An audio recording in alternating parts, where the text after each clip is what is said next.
une délégation de l'Union européenne chez Rosalie Matondo, ministre de l'économie forestière. Entre les deux parties, il s'est agi de la coopération dans le domaine de l'industrie forestière, mais aussi d'un projet relatif aux forêts de la République du Congo, projet financé par cette institution européenne.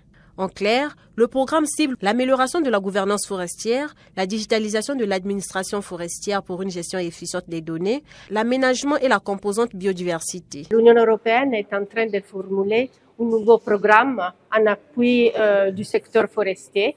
Donc, on a déjà plusieurs actions. Donc, on a besoin d'avoir un retour du ministère sur les priorités et sur les besoins actuels. On a eu tout un processus participatif, aussi avec la consultation des parties prenantes.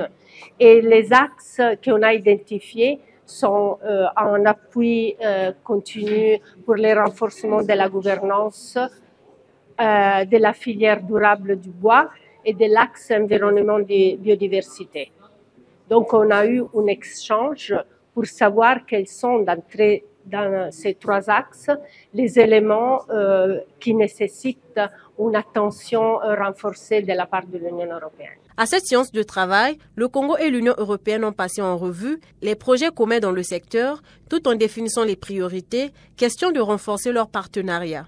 Les sujets liés à la forestation et le reboisement ont été aussi au centre des discussions. L'Union européenne travaille en coopération avec les autres partenaires, les autres bailleurs de fonds et les autres partenaires du Team Europe, donc les ambassades des pays membres de l'Union européenne.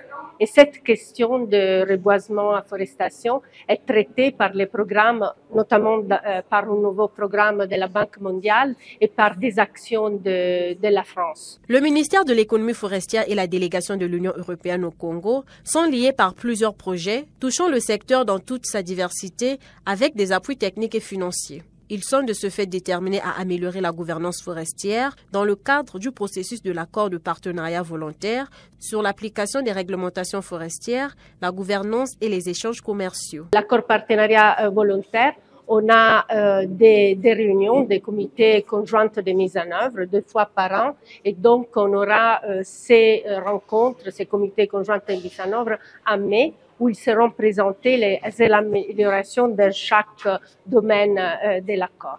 Donc, on a parlé aussi en général de comment améliorer cette relation. Cette entrevue entre Rosalie Matondo et la délégation de l'Union européenne augure de bonnes perspectives pour ce partenariat afin de mettre en œuvre une gestion optimisée des ressources forestières.